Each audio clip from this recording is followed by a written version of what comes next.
नमस्कार, बहुत स्वागत है आप सभी का। आप देख रहे हैं इंडिया डेली 24/7। मैं हूं आपके साथ नैना यादव और वक्त है हमारे खास शो पूछता है इंडिया का। आज हम चर्चा कर रहे हैं सुपर पावर अमेरिका की सुपर पावर सुरक्षा की, जिसकी अजेय माने जाने वाली सेना के सुप्रीम कमांडर अपने घर में ही सुरक्षित नहीं है।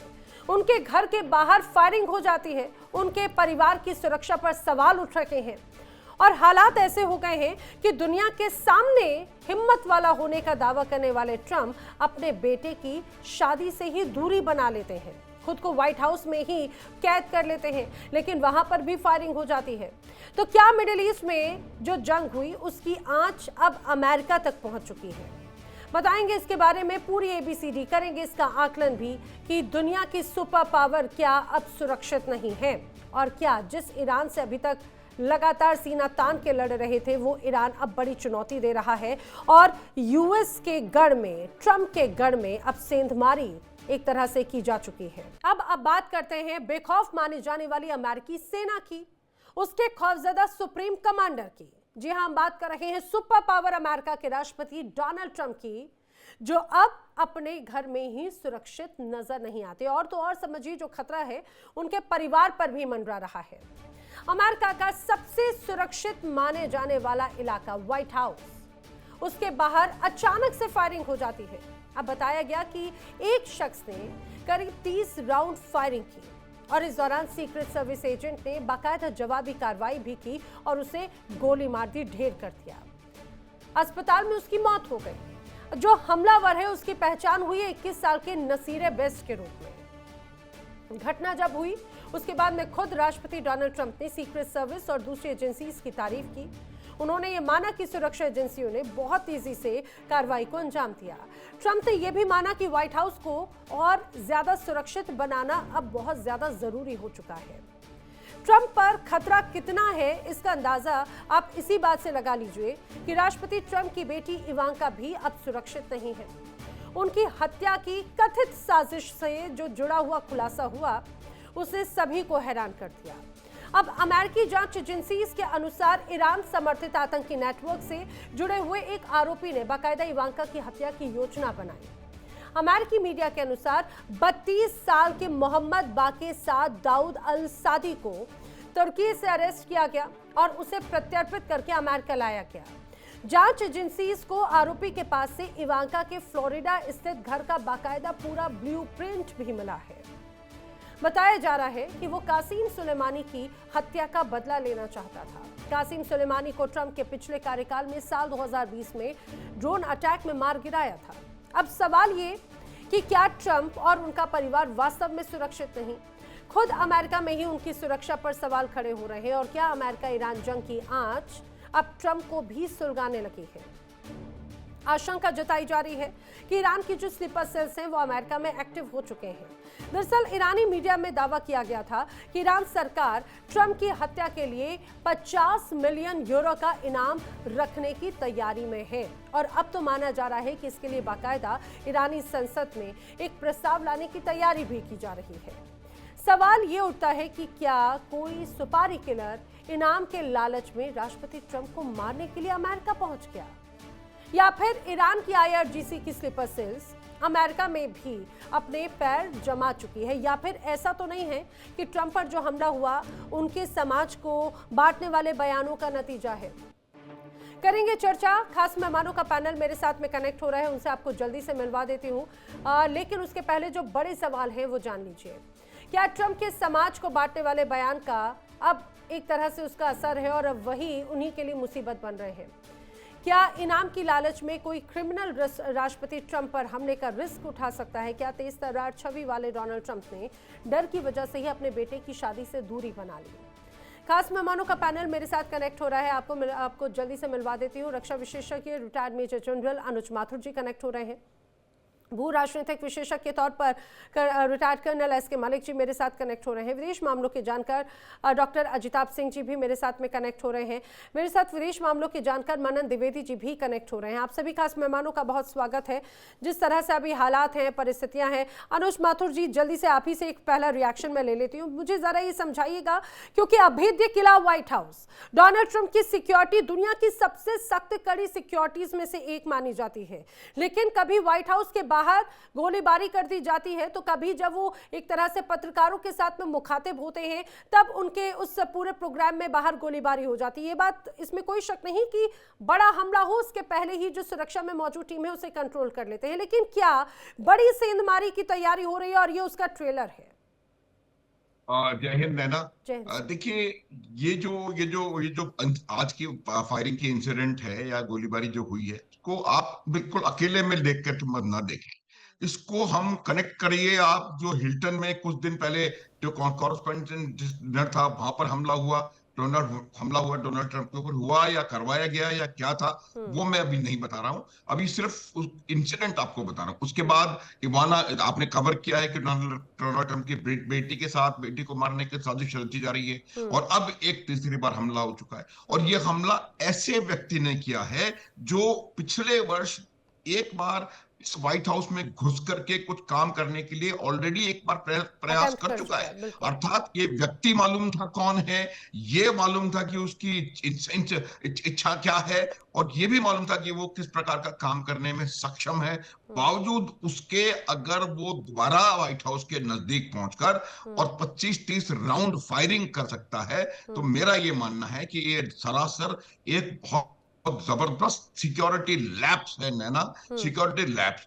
अनलेस ये किसी ने खुद अंदर खाने ये इंसिडेंट करवाया है, अच्छा। अगर ये बात है तो बात अलग है, अन्यथा अन्यथा ये बहुत बड़ा सिक्योरिटी लैप्स है। देखिए, डोनाल्ड ट्रंप का जो स्टेटमेंट आया उसके तुरंत बाद यही हिल्टन के बाद भी यही स्टेटमेंट आया था कि एक बहुत सिक्योर जगह बनाने की जरूरत है राष्ट्रपति के लिए। अब फिर उन्होंने जो अपना स्टेटमेंट दिया है अनट्रूथ लाइज पे, जो भी सोशल या जो भी है उसका है, उसके ऊपर उन्होंने फिर उसने ये बात को हाईलाइट करने की कोशिश की है कि राष्ट्रपति को एक बहुत सुरक्षित स्थान की आवश्यकता है।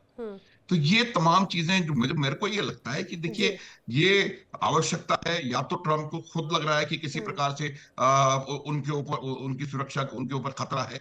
ये तमाम बातें किस एनवायरनमेंट में हो रही है ना, ये समझने की जरूरत है। आज की तारीख में तो डोनाल्ड ट्रंप लगातार युद्ध में शामिल हैं ईरान के साथ। ईरान की सरकार ने करोड़ों यूरोस का इनाम घोषित कर रखा है अमेरिका के राष्ट्रपति के ऊपर, और मेरे ख्याल से ईरान के प्रधानमंत्री के ऊपर, नेतन्याहू के ऊपर भी।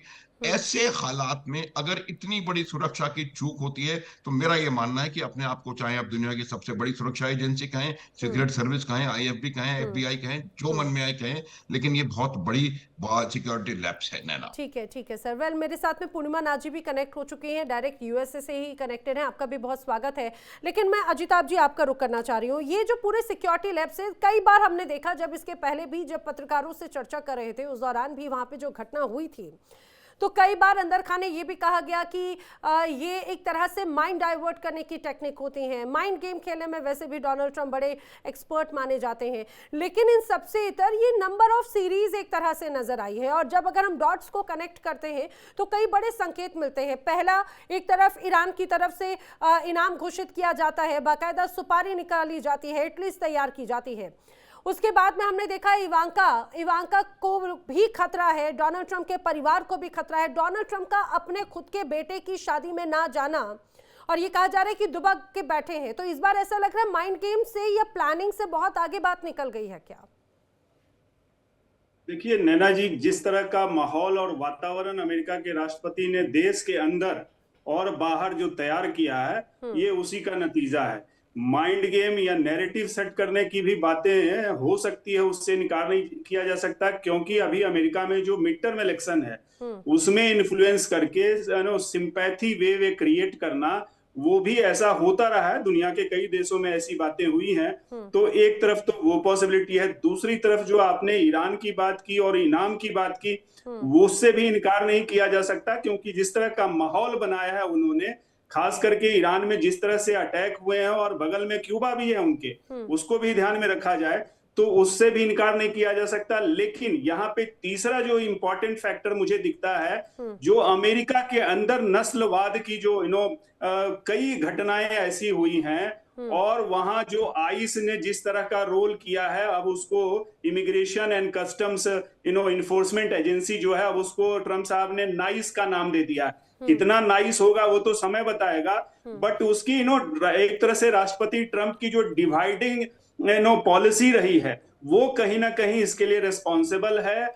और खास करके जब एक तरफ ईरान में वो युद्ध हारते दिख रहे हैं तो उनकी अपनी राजनीतिक कुर्सी भी बचानी एक जरूरी हो गई है, और हो सकता है इसका लिंक कुछ उससे भी हो। देखिए, यानी कि ये तो लिंक निकलने की बात है, और लिंक अगर देखा जाए ऐसे तो कई बड़े खतरे भी मोल पहले ही ले चुके हैं। अच्छा कर्नल एसके मलिक जी, यही इसी चीज को लेकर, क्योंकि अगर खतरे की बात होती है तो पिछले अपने कार्यकाल से लेकर अभी तक तो कई बड़ी तस्वीरें ऐसे नजर आई।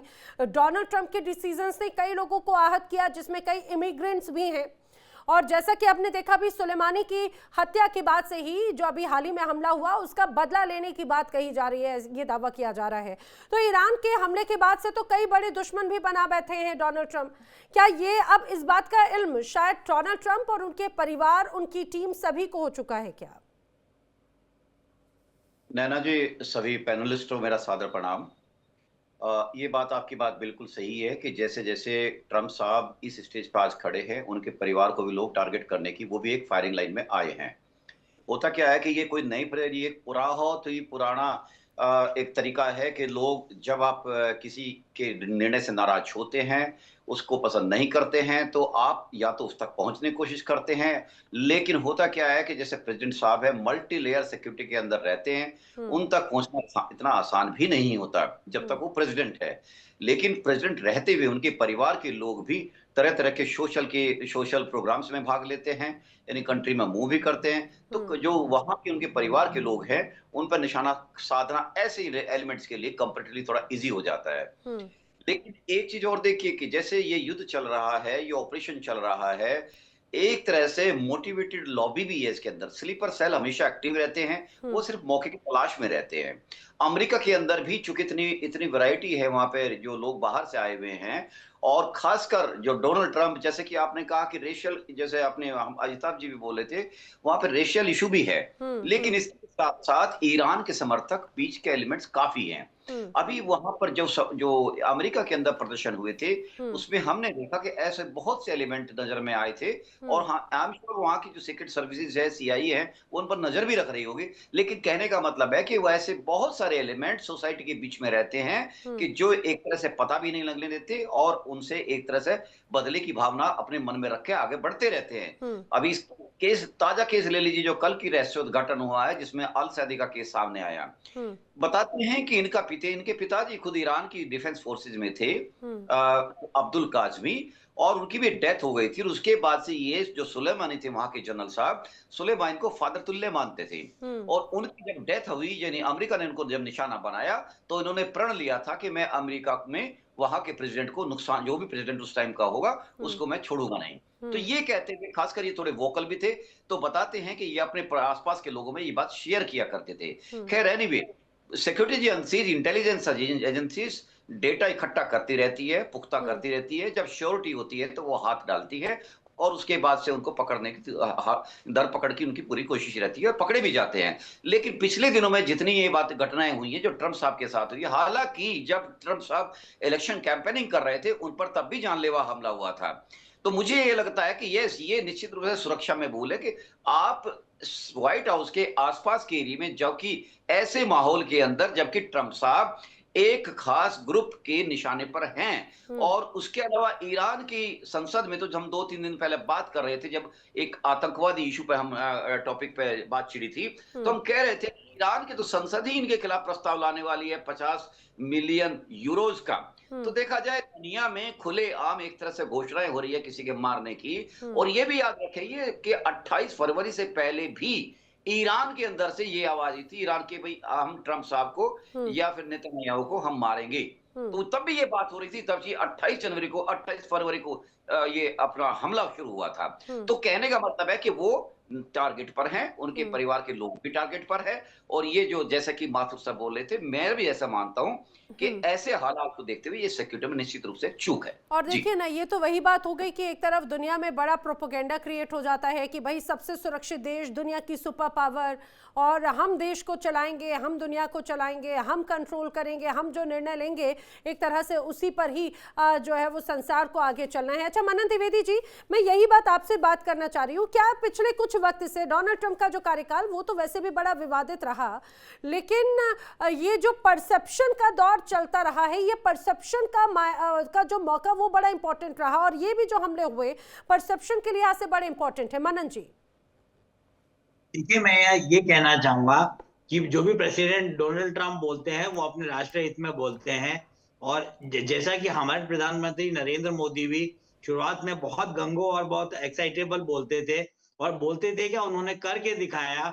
जिस तरीके से पाकिस्तान को के टेरर आउटफिट्स को और टेरर स्ट्रक्चर को हमने नेस्तनाबूद किया, वो किया गया। पर ट्रंप के साथ वो बात, प्रेसिडेंट डोनाल्ड ट्रंप के साथ वो बात नहीं कही जा सकती। और मैं कहूंगा कि जिस तरीके से बोल बच्चन की भाषा वो इस्तेमाल करते हैं ट्रुथ सोशल पर, उसके अलावा मीडिया डिप्लोमेसी का वो बहुत अति इफेक्टिव यूटिलाइजेशन करते हैं। पर फिर भी देखें तो मैं ये कहूंगा कि जो प्रेजेंट इंसिडेंट हुआ है उसको देखा जाए तो हम ये पाएंगे कि एक कॉन्सेप्चुअलाइजेशन होता है होमलैंड सिक्योरिटी डिफेंस। उसके लिए अलग से महकमा है अमेरिका में। और अगर हम देखें, अगर हम प्रतीकात्मकता से देखें, जैसे कि आपने शुरुआत में भी और मेरे से प्रश्न पूछते वक्त भी ये बात बोली कि सबसे शक्तिशाली राष्ट्र है, हाइपर पावर है, मैं कुछ और शब्द उसमें जोड़ देता हूं, हाइपर प्रेसिडेंस है अमेरिका की, और हेजीमॉन है, ये सब बहुत बातें हैं, सुपर कॉप है, रेगुलेटर कंट्री है। तो एक तरीके से एक प्रतीकात्मकता अटैच्ड है अमेरिका के प्रेसिडेंट की लाइफस्टाइल से और उनकी सिक्योरिटी से, जो डायरेक्टली लिंक्ड है होमलैंड सिक्योरिटी डिपार्टमेंट पे। पर जिस तरीके से हम देख रहे हैं कि 24 को भी 2024 में 1 जनवरी के आसपास जो घटना घटी कैपिटल हिल में, कि जब वहां पर जो बाइडेन की निकलती हुई सरकार थी, रवानगी लेती हुई सरकार थी, और बहुत सारे सीनेटर्स और उनके कांग्रेसमैन कैपिटल हिल में थे, उस समय एक होलीगन की फौज ने, जिसको शायद प्रेसिडेंट डोनाल्ड ट्रंप ने बाद में सपोर्ट भी किया, उस होलीगन्स की फौज ने, मिलिशियास की फौज ने, और एक टर्म होता है गन रनिंग, गन रनर्स की फौज ने काफी पार्शियली सक्सेसफुल अटेम्प्ट किया कि कैपिटल हिल पे कब्जा ले लिया जाए। उसके बाद अभी कॉरेस्पॉन्डेंट और जर्नलिस्ट की जो मीटिंग हो रही थी करीब 20-25 एक आध महीने पहले, उसमें भी गोलीबारी का इंसिडेंट हुआ, और मार्को रूबियो, जेडी वेंस और प्रेसिडेंट डोनाल्ड ट्रंप को किसी तरीके से हटा के ले जाया गया। तो मैं आपकी बात से बिल्कुल सहमत हूं कि प्रतीकात्मकता पे मैं फिर आता हूं कि जो प्रतीक है अमेरिका के पावर के, पैल्स के, स्ट्रेंथ के और उनकी कंप्लीट डोमिनेंस के, जैसे कि व्हाइट हाउस जो अनभेदा हुआ किला है, कभी भी भेदा नहीं जा सकता, एयरफोर्स 1 है जिससे प्रेसिडेंट डोनाल्ड ट्रंप ट्रेवल करते हैं पूरे विश्व में, और जो उनकी कैवलकेड की जो सुरक्षा है, जो उनकी मोटरकेड है, जिस लिमोजीन में, जिस स्पेशली क्यूरेटेड कार में वो ट्रेवल करते हैं, तो ये सब चीजें लोगों को एक सेटिस्फैक्शन देती हैं। अमेरिका ही नहीं, विश्व के जो सिटीजन्स हैं, जो एक्सिस ऑफ रेजिस्टेंस के अगेंस्ट सोचते हैं, बोलते हैं और काम करते हैं, और कोलिशन ऑफ विलिंग के साथ हैं, और कोई और क्या कहते हैं उसको, मतलब GWOT में अमेरिका के सिंपैथाइजर्स हैं। GWOT का मतलब ग्लोबल वॉर ऑन टेरर। तो उसके चलते कहीं ना कहीं किला भेदा गया है, और ये होमलैंड सिक्योरिटी पे, अमेरिका की होमलैंड सिक्योरिटी पे बहुत बड़ा क्वेश्चन मार्क है कि जिस चीज को आप बिल्कुल इनविंसिबल मानते हैं, वो एक तरीके से हॉलीवुड की सी ग्रेड मूवी की तरह आप आतंकवादियों के और ISIL के और बाकी नेफेरियस ताकतों के रीच में कैसे आ गई। मैं बिल्कुल यही सही कहना बात है। चाहूंगा। देखिए बिल्कुल सही बात है, और मुझे लग रहा है कि दरअसल यही वो नीति और नीतियां हैं, डिसीजन मेकिंग है, और उन तमाम नीतियों की वजह से पूर्णिमा जी बड़े स्तर पर नाराजगी भी देखने को मिलती है अमेरिका में, खासतौर से पिछले कुछ वक्त से, चाहे बात इमिग्रेशन को लेकर हो, दूसरे देशों को लेकर नीति हो, वेनेजुएला को लेकर नाराजगी रखी है, कभी क्यूबा, कभी ग्रीनलैंड, कभी ईरान, XYZ। लगातार डोनाल्ड ट्रंप की नीतियां जो हैं वो कई लोगों को आहत कर देती हैं। शायद यही वजह है कि डोनाल्ड ट्रंप भी अब कहीं ना कहीं समझ रहे हैं और डर रहे हैं, अपने बेटे की शादी तक में नहीं गए। Thank you so much for having me. नमस्ते, जय हिंद। आपने सही कहा, काफ़ी सारे नैरेटिव यहाँ पे बन रही है, लेकिन जैसे भी आप इसको एनालाइज करें ना, it doesn't look good for America unfortunately. और फर्स्ट ऑफ ऑल जब मैंने ये सुना है तब से मेरे दिमाग में एक ही बात चल रहा है कि ये बहुत फ्रीक्वेंटली हो रही है। आपको नहीं लगता है कि डोनाल्ड ट्रंप ये कोई सिंपैथी जनरेट करने के लिए कर रहे? आपको याद दिला दूं, जब इलेक्शन से पहले बटलर में जब शूटिंग हुई थी, तब आप the first thing that has happened actually is major sympathy Trump को मिला। इसी की वजह से उनको इलेक्शन भी जीतने का मौका मिला। आपको इसके बारे में याद दिला दूं, टॉमस क्रुक कौन है? आज तक हमें ये बताया नहीं गया है कि उसका मैनिफेस्टो क्या था। हमें बताया नहीं गया एक 20-year-old टॉमस मैथ्यू क्रुक्स कैसे डोनाल्ड ट्रंप के इतने करीब पहुंच सकता है। मैंने काफ़ी सारे डोनाल्ड ट्रंप के रैलीज अटेंड किए। It is impossible to even think सोचना भी दिमाग में नहीं आता है कि आप पहुंच सकते हो इतने करीब। और यहाँ पे एक को 20 साल का बच्चा लिटरली इतने करीब पहुंचे, उसको मार दिया है, और there is no court, there is no conversation, there is no interrogation, there is no manifesto, there is nothing. और हमें दिखाया गया, उसको मार दिया गया है। यहाँ पे भी यही सिचुएशन है। आपको याद दिला दूं, वो बटलर शूटिंग में जिसको मारा है उसको टोटली ओवरशैडो किया गया है। उसके बारे में ना कोई थोड़ा सा सिंपैथी मिला आपको, किसी को नाम तक नहीं पता जिस बंदे को मारा गया है। आप मुझे बताइए, इसमें भी सिंपैथी वो उसी टाइप की हो रही है। और इस शूटिंग के बाद इमीडिएटली बाद फिर से बॉल रूम के बात करा जा रहा है। मैंने तो सीधा सीधा लिख दिया है कि ballroom no, bunker no, because the point I am trying to say is that there is something else going on. यहाँ पे मुझे लगता है कि मेजरली प्रोपेगेंडा वॉर खेला जा रहा है, एक सिंपैथी जनरेट करने की कोशिश करा जा रहा है। प्रेसिडेंट ट्रम्प की आज जो सिचुएशन है हमारे यहाँ पे, इनकी रेटिंग बिल्कुल ठीक नहीं है। अगर इस समय में इलेक्शन होगी तो आप यहाँ पे ब्लड बात होने वाली है रिपब्लिकन पार्टी की, हमारी पार्टी की। और कुछ भी कहे, मागा का सपोर्ट हो, वहाँ पे भी हमारे यहाँ पे क्रैक दिख रहा है। जैसे हम हैं, रिपब्लिकन पार्टी में 2 फैक्शन बन चुकी है, मागा वर्सेस नॉन मागा। नॉन मागा जो है, जिसमें मैं पढ़ती हूँ, हम जैसे लोगों को ट्रैश करा जा रहा है, पार्टी से बाहर निकाला जा रहा है। मैं रिपब्लिकन होके भी मुझे डिक्टेट करा जा रहा है कौन रिपब्लिकन है कौन कंजर्वेटिव है। This is what we are facing today here in this country. आज अगर आपने ट्रम्प के अगेंस्ट एक टू बोल दिया, अच्छा पूर्णिमा जी, तो आपने you are कहा not- क्योंकि लोगों को पार्टी से बाहर निकाला जा रहा है। सिर्फ लोग ही नहीं, आप देखिए ना, अब जब तुलसी गाबार्ड कितनी बड़ी मजबूत पोजीशन पे थी, अब उनका इस्तीफा वो भी बड़ा चर्चा में है, और ये दावा किया जा रहा है कि उनका जो इस्तीफा दरअसल उन्होंने दिया नहीं, उनसे इस्तीफा मांगा गया है। पिछले कई लंबे वक्त से नाराजगी भी रही।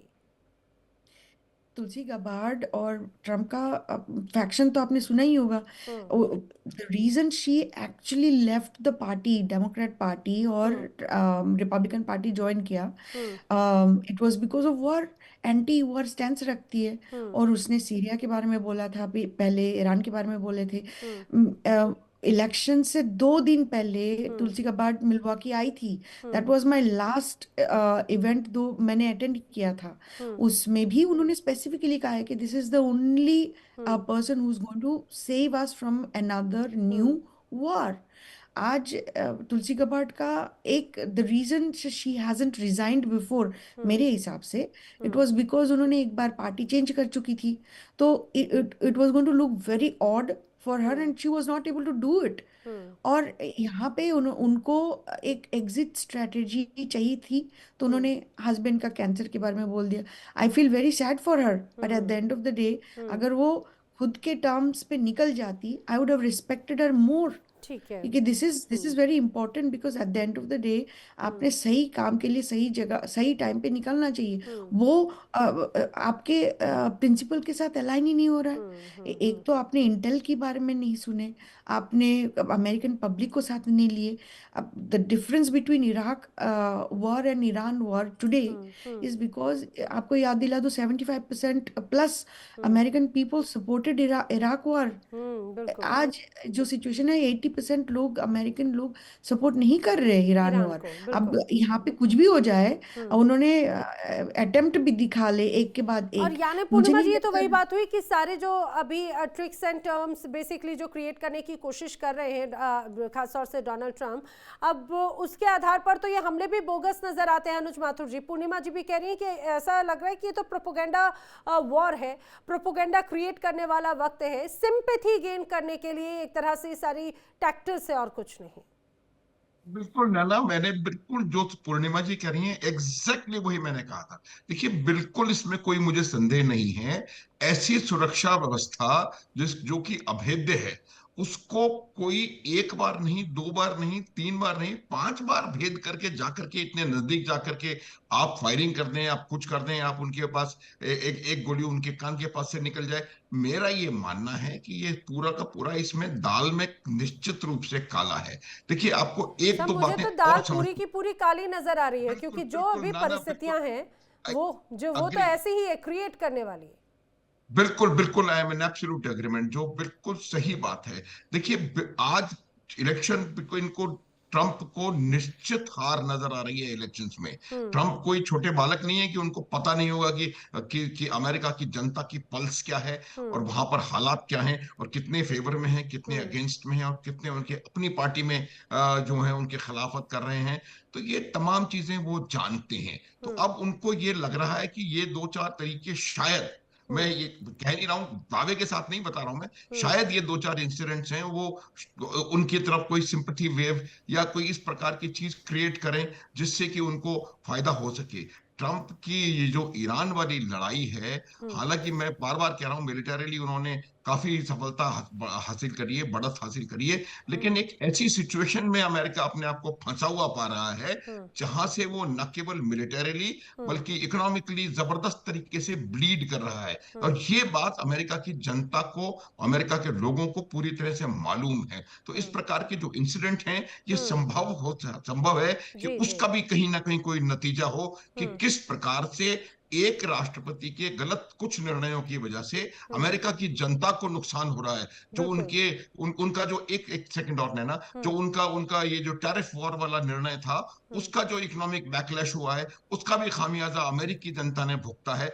आज ईरान की वॉर का खामियाजा इकोनॉमिक रूप से अमेरिका की जनता भुगत रही है। और उसके अलावा जो अमेरिका को फेस लॉस हुआ है पूरी दुनिया में, फेस लॉस, वो अमेरिका की जनता को कोई भा नहीं रहा कि हमारा जो, हम सब दुनिया की सबसे बड़ी एकमात्र शक्ति थे, उस शक्ति की वो जो स्टेबिलिटी है उसके ऊपर कहीं ना कहीं थोड़ा थोड़ा सा डेंट लगा है। तो ये तमाम चीजें वहां के लोगों को भी नहीं समझ में आ रही है। तो ये बात बिल्कुल क्लियर है कि इतना बड़ा इंसिडेंट बिना, ये दरवाजा कल परसों अपन बात कर रहे थे, किले के द्वार जो हैं वो किले के अंदर से ही खुलते हैं। तो मुझे इसमें कुछ ना कुछ झोल नजर आ रहा है। और बात जहां तक सिक्योरिटी का है, ये बात उनको बिल्कुल क्लियर होनी चाहिए थी। हालात किस प्रकार के हैं, धमकियां किस प्रकार की मिल रही हैं, इनाम किस प्रकार के घोषित हो रहे हैं, और ये जो व्यक्ति है वो किस प्रकार का है, एक बार पहले अटेम्प्ट कर चुका है।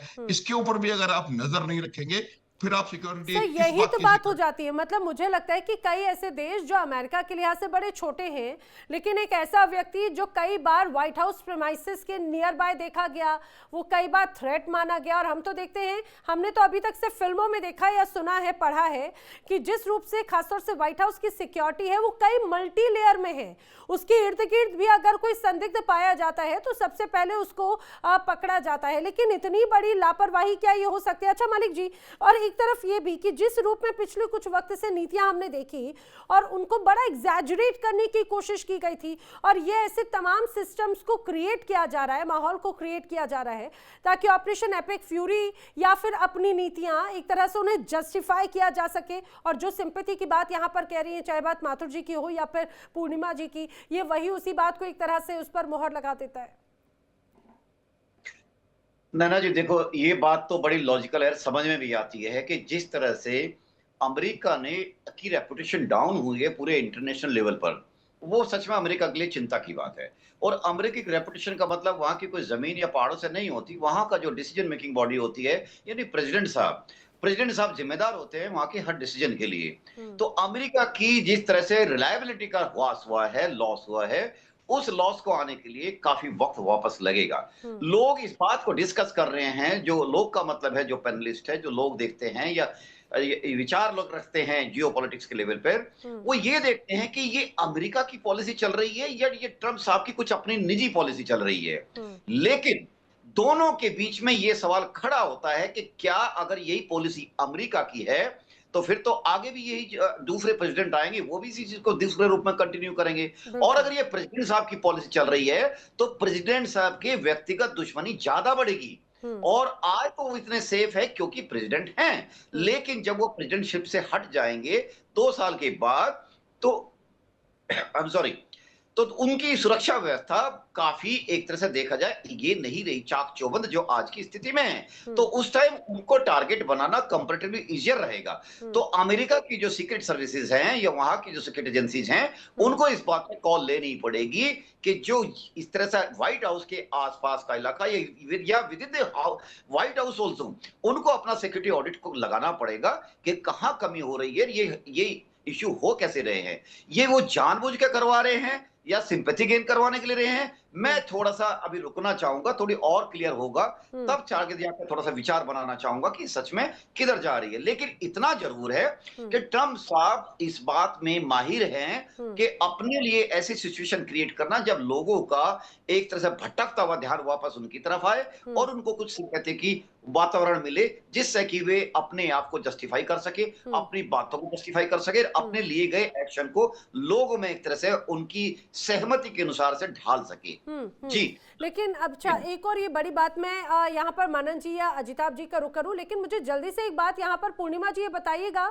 ये कहा जा रहा है कि डोनाल्ड ट्रंप के बेटे की शादी थी, डोनाल्ड ट्रंप ने कहा कि भाई मुझे व्हाइट हाउस में रहने की जरूरत है, जो परिस्थितियां हैं, कुछ रिपोर्ट्स में पढ़ी थी वो कह रहे हैं भाई वो तो गोल्फ खेल रहे हैं, वो बेसिकली माइंड डाइवर्ट या बचना चाह रहे हैं लोगों के सामने आने से।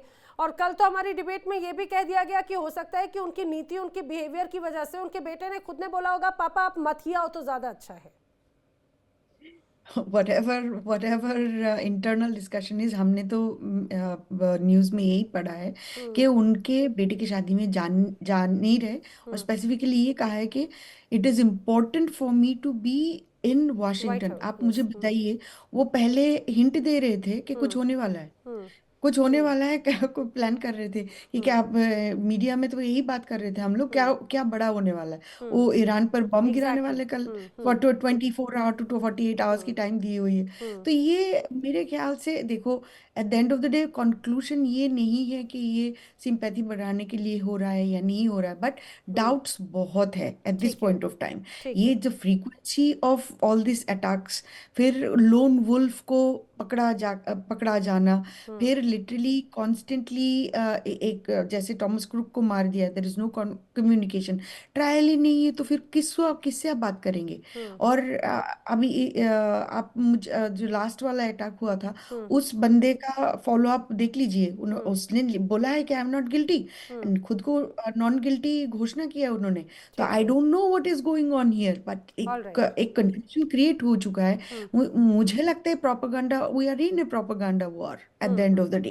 ठीक है। आज अगर इलेक्शन हुआ, आज हुआ, हम्म। तो डोनाल्ड ट्रंप और डोनाल्ड ट्रंप की पार्टी, हमारी party, it is going to be a disaster for us. ठीक है। और तो जो 2-3 महीना समय हमारे पास, अगर अगर इलेक्शन हुआ, इंटरनली बहुत कुछ हुआ है। आपको बता दूं, 2 दिन पहले सेनेट ने एक वोट किया है वॉर पावर, प्रेसिडेंट की वॉर पावर को कर्व करने के लिए। वो वोटिंग अभी हुआ नहीं वॉर पावर रेजोल्यूशन के ऊपर, लेकिन उसको कर्व करने के लिए वोटिंग जरूर हुई। 4 इलेक्टेड रिपब्लिकन सेनेटर डेमोक्रेट के साथ वोट किया है। अब उसमें एक इलेक्टेड सेनेटर ये है जिसके अगेंस्ट प्रेसिडेंट ट्रंप ने किसी और को सपोर्ट करके उनको पद से हटाया। तो आपको मैं ये बता दूं, रिपब्लिकन पार्टी में it has become very clear, अगर आपने ट्रंप का एक बिल और एक पोजीशन पे आपने साथ नहीं दिया, आपके पीछे पैसा, आपके पीछे मागा कल्ट को लगाया जाएगा। अभी लिटरली एक कांग्रेशनल रेस हुआ है जस्ट 2-3 डेज अगो, यहाँ पे लास्ट ट्यूसडे। टॉमस मासी जो वेरी कंजर्वेटिव पर्सन है, लेकिन प्रेसिडेंट ट्रंप के साथ वो अलाइन नहीं कर पा रहा था, उसको हटाने के लिए ऑलमोस्ट $50 मिलियन ठीक है। Israeli lobby and Donald Trump की कनेक्टेड मागा लॉबीज एंड पैसे इनके ऊपर लगाए। केंटकी 4th डिस्ट्रिक्ट, आप देख लीजिए वहाँ के पॉपुलेशन क्या है, उसके इलेक्शन में कितना खर्च होता है। आप ज्यादा से ज्यादा 2 मिलियन कर लेते, 1 मिलियन भी ज्यादा हुआ, ठीक है, 2 लेकिन ये मिलियन वही कर बात है लेते। कि भाई माइंड डाइवर्ट करने फिफ्टी वाली बात है क्या। अच्छा, मैं यही सवाल अजिताभ जी से लेना चाह रही हूँ। अजिताभ जी, इसमें कोई शक नहीं कि पिछले 2 दिन से हम ये तस्वीर, ये खबरें लगातार देख रहे हैं कि कुछ बड़ा होने वाला है। डोनाल्ड ट्रंप ने फाइनल मन बना लिया है, फाइनल प्रहार की तैयारी है। बाकायदा B-2 बॉम्बर्स की जो तस्वीरें उनकी टीम की तरफ से जारी की गई थी, वो अक्सर ऐसे वक्त में हमेशा की जाती है जब कुछ बड़ा अटैक करते हैं। हमने देखा था 2025 में भी जब ऑपरेशन मिडनाइट हैमर को अंजाम दिया, इस बार जब फरवरी में भी ऐसे हमले को अंजाम दिया, तो उसके पहले भी ऐसी B-2 बॉम्बर या हमलों की तस्वीर नजर आई और वही पैटर्न नजर आया। क्या वहां तक जाते जाते जब यू टर्न लिया तो फेस सेविंग के लिए ही ये एक तरह से क्रिएट किया जा रहा है, या फिर जैसा अभी मालिक जी ने कहा है कि हमें थोड़ा इंतजार करना चाहिए प्रोपेगेंडा कहने से? देखिए, इसमें नैना जी, मुझे लगता है एक तरफ तो क्लियर कर दूं कि ये आतंकवाद तो पूरे दुनिया में अपना एक बहुत बड़ा एक खतरनाक रूप ले चुका है, इससे इनकार नहीं किया जा सकता। और दूसरी तरफ सर, उस जो आकार को स्टेट बढ़ाने वाला कौन है? भले ही अमेरिका कहता है हम कंट्रोल करते हैं, सपोर्ट कौन करता है, डायरेक्ट और इनडायरेक्ट? वही मैं आ रहा हूं कि एक तरफ स्टेट स्पॉन्सर्ड और स्टेट सपोर्टेड, जैसे ईरान ने अभी किया है, इसको किसी भी लिहाज से इसको जस्टिफाई नहीं किया जा सकता कि एक संसद से इस तरह का पास हो और एक देश के, सम्मानित देश के सबसे वरिष्ठ आप कह लीजिए और दुनिया के सबसे पावरफुल जो राष्ट्रपति हैं, उन पे अटैक के लिए इस तरह से इनाम घोषित किया जाए। बिल्कुल इसको किसी भी तरह से जस्टिफाई नहीं किया जा सकता और इसके लिए ईरान का क्लास लगना चाहिए, ये भी मैं कहूंगा। दूसरी तरफ ट्रंप की जो डिवाइड एंड रूल की पॉलिसी है और एक तरह से कहिए हाईवे, माईवे और हाईवे वाली जो है ना, इससे अमेरिकन सोसाइटी में बहुत बड़ी दरार आई है। इवन जो मागा सपोर्टर्स हैं, वो भी, जैसा पूर्णिमा जी ने कहा, वो भी अब दिख रहा है कि उसमें डिवीजन हुआ है और कहीं ना कहीं ट्रंप की जो नीतियां हैं वो इसके लिए रिस्पॉन्सिबल हैं। जिस पॉइंट्स पे वो इलेक्शन जीत के आए थे कि हम अमेरिका को आगे बढ़ाएंगे, अमेरिका को युद्ध में नहीं ले जाएंगे, सारी चीजें उसके उलट हुई हैं और कहीं ना कहीं अमेरिकन सोसाइटी में इसका फ्रस्ट्रेशन भी दिख रहा है। और वो फ्रस्ट्रेशन हो सकता है इस लेवल तक चला जाए कि बैक टू बैक इस तरह से अटैक हो रहा है। कहीं ना कहीं उनके इंटेलिजेंस की फेल्योर, एक अभेद किला को इस तरह से अगर भेदने की कोशिश की जा रही है, तो जरूर ये दिखाता है या तो कोई ऐसा प्रोपेगेंडा है, नैरेटिव है इलेक्शन से पहले, इससे इनकार नहीं किया जा सकता। दूसरी तरफ जो डिवाइड हो रहा है सोसाइटी में, within the white society and blacks are also, तो वो भी एक फैक्टर हो सकता है। देखिए, कई फैक्टर्स तो हैं। मनन द्विवेदी जी, आपकी थ्योरी क्या है? क्या आने वाले वक्त में इस तरह की और तस्वीरें नजर आएंगी मिड टर्म इलेक्शंस तक, या ईरान के बीच में जो अभी तनाव है तब तक यही परिस्थिति ऐसी बनने वाली है? देखिए, मैं यहाँ पर ये कहना चाहूंगा कि अगर हम इतिहास को भी देखें अमेरिका के, तो ये छोटा से छोटा बच्चा भी जानता है कि अमेरिकन राष्ट्रपति के ऊपर असैसिनेशन अटेम्प्ट का एक सिलसिला रहा है। हम अगर 150 साल, 100 साल, 200 साल पीछे जाएं, जो मुझे याद पड़ता है, पहला तो ये कि अब्राहम लिंकन जो इतने पॉपुलर प्रेसिडेंट रह चुके थे और एक तरीके के फाउंडिंग फादर हैं, जेम्स मेडिसन वगैरह, थॉमस जेफरसन, जॉर्ज वॉशिंगटन, इन लोगों के अलावा अब्राहम लिंकन भी एक फाउंडिंग फादर माने जाते हैं और उनको भी नहीं बख्शा गया। और वो उनका एक छोटा सा शौक हुआ करता था कि वो वॉक करके सिनेमा हॉल में जाते थे और वहां पर उनको शायद थिएटर में उनको खत्म किया गया, सिनेमा के थिएटर में।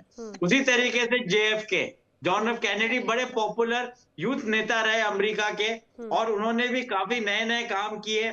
जिस स्पेस एज की हम बात करते हैं उसको अमेरिका में पहली बार वो लाए और एक तरीके से रशिया के अगेंस्ट शीत युद्ध में उन्होंने बहुत ही इफेक्टिव लीडर की तरह काम किया। पर डलास डिपॉजिटरी के आसपास उनकी भी हत्या कर दी गई, उनको असैसिनेट कर दिया गया। तो मैं ये नहीं समझता कि प्रेसिडेंट ट्रम्प की तो बहुत गलतियां रही हैं और जिस तरीके से उन्होंने बड़े लाइटली चीजों को लिया है, अमेरिकन डोमेस्टिक नैरेटिव को लिया है और एक तरीके की दरार, फिशर या स्किज्म पैदा कर दिया अमेरिका में, वो सारी बातें हैं। पर मेरे जहन में इसको मैं बिल्कुल इनसिंसियरली नहीं कह रहा और इसको मैं बड़ा सिंसियरली लिखता हूँ, पढ़ता हूँ और बोलता हूँ। मेरी 10 पुस्तकें हैं अमेरिका पे। ये एक सिनेमा आ चुका है, एक हॉलीवुड कंस्ट्रक्ट आ चुका है, इंडिपेंडेंस डे, बहुत बड़ा क्लासिक है। तो जब अमेरिका के बड़े बड़े शहर इंक्लूडिंग व्हाइट हाउस और सैन फ्रांसिस्को और बड़े जो मेट्रोज हैं वो तबाह हो जाते हैं एलियन अटैक के कारण, जो फिगरेटिवली और आइकॉनिकली जिसको हम सेटन या ईरानियन सिविलाइजेशन से कंपेयर कर सकते हैं। तो सीरिया, नेवादा में जाते हैं उनके प्रेसिडेंट वाइट विटमोर और वहां पर जाकर वो F-16 के कॉकपिट पे चढ़कर एक स्पीच देते हैं कि अब जो युद्ध होने वाला है वो विश्व का सबसे बड़ा युद्ध होगा और विश्व का सबसे बड़ा एरियल बैटल होने वाला है और एक तरीके से अमेरिका अब अंधकार में से निकल के एक रोशनी और प्रकाश की तरफ बढ़ेगा और सारे राष्ट्र एक साथ आएंगे। पर अनफॉर्चुनेटली लीड उसको अमेरिका ही करेगा। तो मेरे कहने का मतलब है इसको पैनिक की तरह नहीं लिया जाना चाहिए, पर जरूर ये चिंता की बात है कि गन रनिंग और गन वायलेंस, इसको आतंकवाद के एंगल से, और देखिए गन वायलेंस का तो मुद्दा मनन जी हमेशा से अमेरिका में एक बड़ा विषय रहा ही है और हम देखते रहे कि गन वायलेंस बहुत बड़ी जड़ एक तरह से रहा, कई बार मुद्दे पर भी आया लेकिन उस पर कुछ हुआ नहीं। यही वजह है कि अब ये बड़ा खतरा एक तरह से खुद व्हाइट हाउस के लिए भी क्रिएट हो चुका है। लेकिन क्या ये वाकई में वही तस्वीरें जो हम देख रहे हैं या फिर इसके पीछे कुछ और बड़ी रणनीति तैयार की जा रही है और बहुत बड़ा मैसेज है जो अभी समझ या ये कहा जाए कि उसको डिकोड होने में थोड़ा और वक्त लगेगा। आप सभी मेरे साथ इस चर्चा में शामिल हुए, आप सभी का बहुत बहुत शुक्रिया। वक्त एक बहुत छोटे से ब्रेक का, देश और दुनिया की तमाम खबरें इंडिया डेली पर आगे भी जारी है। इंडिया डेली 24/7 अब आपके स्मार्ट टीवी पर भी मौजूद है। अब आप हमें लाइव देख सकते हैं इन सभी प्लेटफॉर्म्स पर। देखिए इंडिया डेली 24/7 अब आपके स्मार्ट टीवी पर। इंडिया डेली मौजूद है सभी डिजिटल प्लेटफॉर्म पर लाइव और लगातार। इंडिया डेली 24/7 हर दिन राष्ट्र को समर्पित।